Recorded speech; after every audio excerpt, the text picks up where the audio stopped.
तो क्या कोर्ट ने कहा है और क्या क्वेरी की है और क्या कहा गया है सरकार को?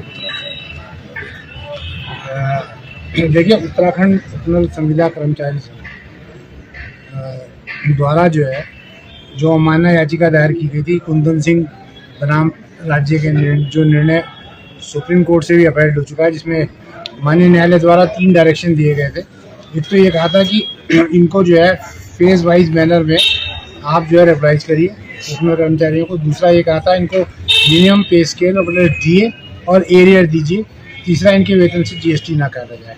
तो इस पे लगभग 1 वर्ष हो चुका है, इस पे अवमानना कार्रवाई चल रही है। न्यायालय द्वारा पिछली बार भी कहा गया था कि आप कंप्लाइंस करके आइए, परंतु आज भी राज्य सरकार द्वारा मात्र एक घुमाने की बात की गई। तो न्यायालय ने संतोषजनक नहीं माना और 2 हफ्ते का टाइम दिया है उनको कि 2 हफ्ते के अंदर आप जो जजमेंट है इसको कंप्लाइंस करके आप कोर्ट को बताइए।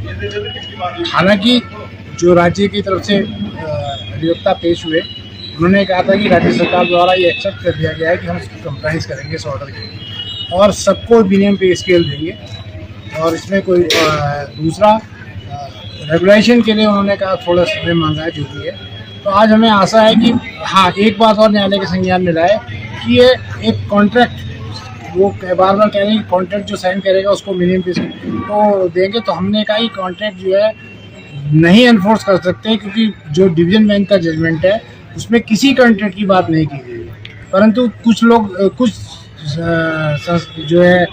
विभाग दबाव बना रहे हैं कर्मचारियों के ऊपर और कि उसमें साइन करो, उसके बीच में उनकी तनख्वाह रोक रहे हैं, जो कदापि उचित नहीं है। न्यायालय के संज्ञान में वो तथ्य लाया गया है। कुल मिला के क्या कहा जा सकता है? कुल मिला के कहा गया कि आज कोर्ट ने ये कहा है कि आप राज्य सरकार इसकी कंप्लाइंस करके 2 हफ्ते के अंदर 2 तारीख की डेट फिक्स की है और राज्य सरकार द्वारा भी एग्री किया गया कि इसकी कंप्लाइंस होनी चाहिए। लेकिन कतिपय कारणों से अब उसमें क्या चीज़ है वो इसको विलम्ब हो रहा है, परंतु आज न्यायालय द्वारा काफ़ी सख्त रुख अपनाया गया है। तो लगता है न्यूनतम वेतनमान की तरफ न्यूनतम वेतनमान और प्लस रेगुलेशन दोनों चीज़ें, क्योंकि आपकी आज की तारीख में कई कर्मचारी ऐसे हैं जो 20-20 साल से ऊपर की सर्विस कर चुके हैं, कुछ लोग रिटायरमेंट की वर्ज पे पहुंच चुके हैं।